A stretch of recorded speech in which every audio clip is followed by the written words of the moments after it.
C'est avec joie que j'accompagne Didi Kambo dans son village. Ensemble, nous allons montrer la face cachée de son peuple, loin des clichés stéréotypés et des préjugés qui présentent toujours les lobbies comme des rebelles, des revanchards. Les lobbies forment un peuple de vaillants guerriers et surtout des femmes travailleuses et courageuses. Depuis environ 5 ans, elles luttent pour l'émancipation de la femme lobby. Mais qui sont les lobbies? Quelle place occupe la femme dans la société lobby? De quoi vit-elle? Comment aider à son épanouissement? Les lobbies, lobiri ou encore loubi, qui veut dire enfant de la forêt, constituent un peuple présent au sud-ouest du Burkina Faso, au nord-ouest du Ghana et au nord-est de la Côte d'Ivoire, essentiellement dans la région du Zanzan, précisément dans le département de Bouna. Pendant leur migration en Côte d'Ivoire, les lobbies ont dû conquérir des territoires occupés par les Koulangos et les Abrons. Les villages lobbies ont proliféré après le fleuve Komoï. De gros villages lobbies tels Doropo, Teini ont vu le jour. Nous sommes à Flakiédougou, coquet village qui se situe à environ 10 km de Bondougou. Dans tous ces villages, les lobbies ont gardé leur réputation de prolifiques cultivateurs et de vaillants guerriers. L'image du farouche guerrier ne vient pas de conquêtes terrestres comme on peut le croire, mais au fond, les raisons des conflits sont basées sur la défense de l'honneur. Dès que tu appelles la femme d'un autre le jour du marché, il te lapide avec un gourdin. Alors, les palabres commencent et on se lance des flèches de part et d'autre jusqu'à ce que mort s'ensuive et ça prend fin. L'arme favorite du guerrier lobby est l'arc. C'est un attribut masculin, il représente la force et la virilité. Si le maniement de l'arc donne de la valeur aux hommes, les femmes aussi acquièrent de la valeur que si elles ont des lèvres percées, car c'est un signe de maturité et de beauté.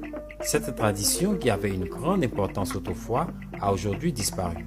Dans la tradition du percement, on insère des bouts de bois, des pièces d'argent dans les lèvres de la fille dès son jeune âge. Plus l'objet de percement est large, plus la femme a de l'élégance et du prestige aux yeux des hommes.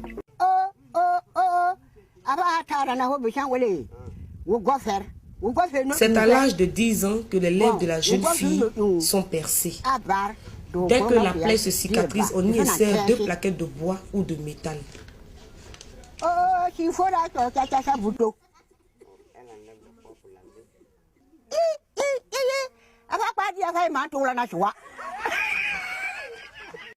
La société lobby est matrilinéaire.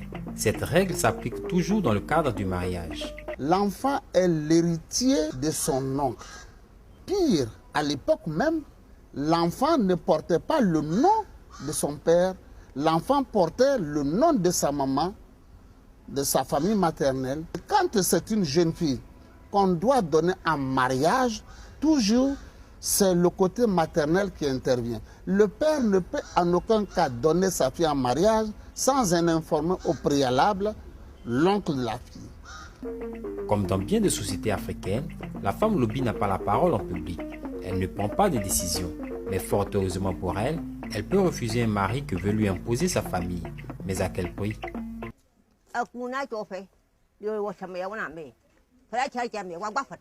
Quand les hommes sont assis pour prendre des décisions, l'opinion de la femme n'est pas prise en compte. Si elle accouche un garçon, c'est le père qui s'occupe de l'éducation. Si c'est une fille, la charge revient à la mère. Dès que tes seins sortent et que tu es mature, on te marie. C'était le mariage forcé. Mais la jeune fille qui refusait était battue et emmenée de force. Moi, je me suis piqué au pied avec une flèche, provoquant une grave blessure pour échapper à un mariage forcé.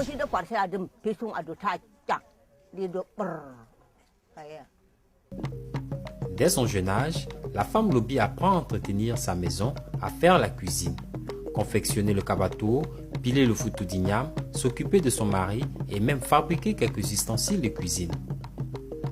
Ainsi, certaines femmes sont devenues d'admirables potières. De leurs mains expertes, elles façonnent l'argile et font naître pots, canaris, cruches qu'elles utilisent pour le ménage.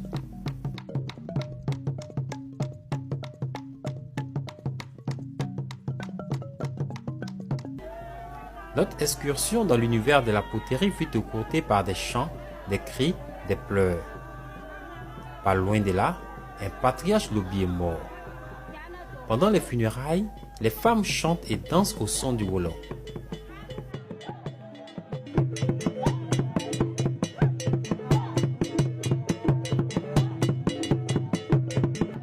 Les hommes sont eux un peu à l'écart, certains comptent les coris qui servent de monnaie pour récompenser les batteurs et les joueurs du wolo. Les funérailles durent en moyenne 2 jours. Le mort peut être enterré dans sa propre maison, dans un caveau familial. Ce genre d'inhumation ne se fait pratiquement plus. Ce caveau existe depuis 20 ans. Dans les temps anciens, on pouvait enterrer 40 personnes. Si les caveaux familiaux tendent à disparaître, il n'en est pas de même pour les fétiches. Les lobbies sont beaucoup animistes. Pour eux, les fétiches protègent toute la famille. Ce fétiche est le fétiche de mes ancêtres. Ça fait 9 ans que j'ai installé ce fétiche. C'est le propriétaire de la cour. C'est le fétiche de mon père, il est dangereux. Si je meurs aujourd'hui, c'est l'héritage de mes enfants. Maintenant, celui-là est le fétiche que Dieu m'a donné. Si tu es malade, tu n'as pas trouvé de guérison, viens et tu es guéri. Si je rentre dans la maison et que je sors, vous aurez peur. Ce n'est pas moi qui vous soigne, c'est le fétiche.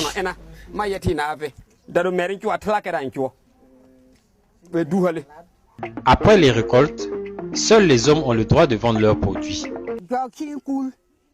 À la récolte, l'homme met le maïs dans le grenier, donne la part de la femme et le reste est vendu. Quant à la femme, elle échange une partie de ce qui lui revient contre du soumara et l'autre partie sert de nourriture pour la maison. Heureusement que ce troc a disparu.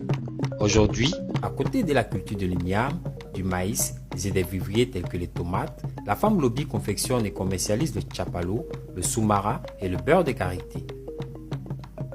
Le chapalo est une boisson faite à base de mil, de maïs ou encore de sorgho fermenté. C'est un breuvage merveilleux et délicieux, très peu alcoolisé, produit par les femmes Sénoufo et Lobi. Après avoir retiré les graines de lait, on remplit une bassine d'eau et on y met le sorgho. On le lave bien et on l'étale sur un plastique qu'on recouvre. 3 jours plus tard, le sorgho a germé.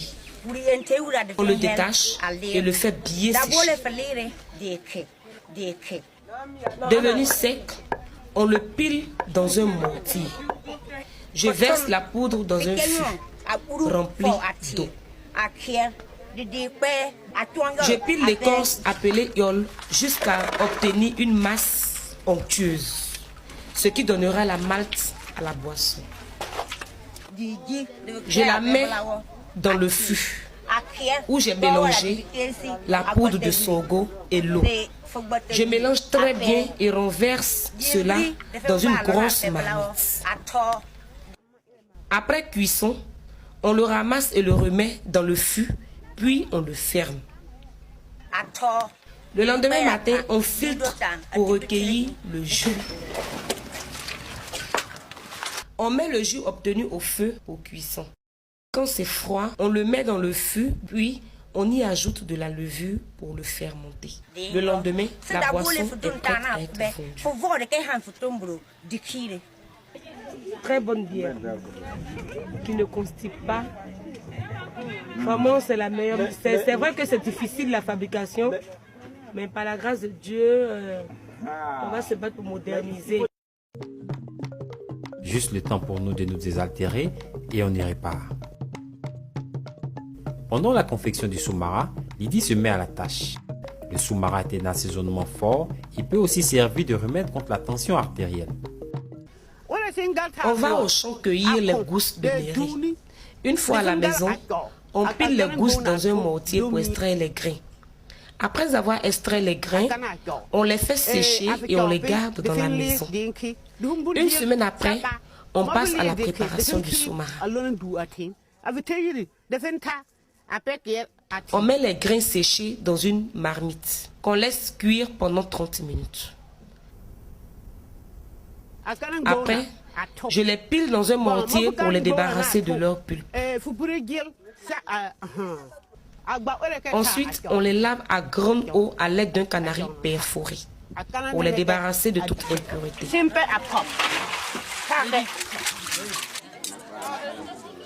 Je les mets dans un panier propre pour la fermentation. Je les asperge de cendre et les couvre de feuilles de karité. Quand c'est fermenté, je fais des boules prêts à être vendues et consommées. Enfin, le beurre de karité, qui constitue une importante source de revenus. Le beurre de karité provient de la torréfaction de noix de karité qui ont été bouillies et séchées au préalable. La pâte grillée est écrasée sur une pierre, puis diluée avec de l'eau et brassée à la main pour en faire sortir le beurre. Ce voyage en pays Lobi reconforte Lydie dans son idée d'aider à l'épanouissement de la femme Lobi. Une fois à Abidjan, elle rassemble celles qui sont dans les villes.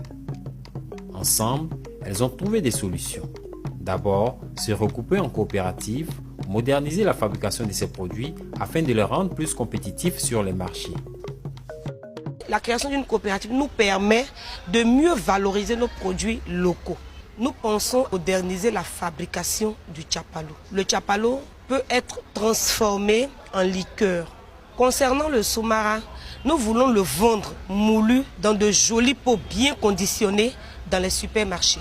Nous pouvons aussi transformer le beurre de karité en shampoing, en démêlant, en huile pour la consommation, pourquoi pas, et du savon. Lobi Care, femme Lobi, femme d'action, femme courageuse, peut compter sur elle-même pour atteindre son épanouissement. C'est un véritable exemple pour toutes les Africaines dans leur rêve de bâtir un avenir meilleur, du moins différent.